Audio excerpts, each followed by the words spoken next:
thing we want to talk about on this screen is we do have the ability. We talked about having that master switch turned on.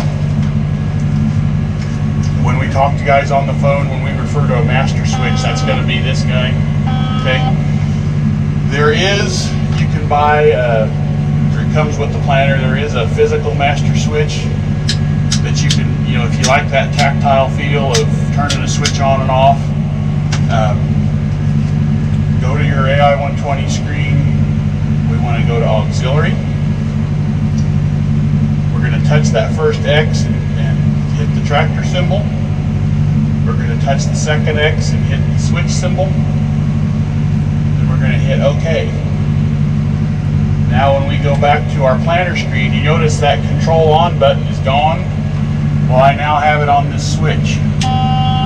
So you can hear that audible beep when I turn it on and when I turn it off. So it's now on this switch. This could be mounted anywhere in the cab if you prefer to have a physical switch. If you'd rather have it on the soft key, we can unassign it. We go to auxiliary, touch the tractor symbol, touch the X. Now they're both lined up as X. We hit OK. Back to the Dickie John screen. Now we have our master switch is right back up here on the screen. You may find with the master switch, if you try to assign it in here, it may not work.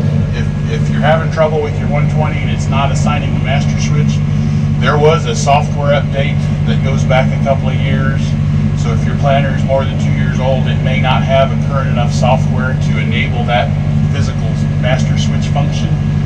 Just get a hold of us in the service and we can work it out and get you some software so that you can update software in your modules to make that work.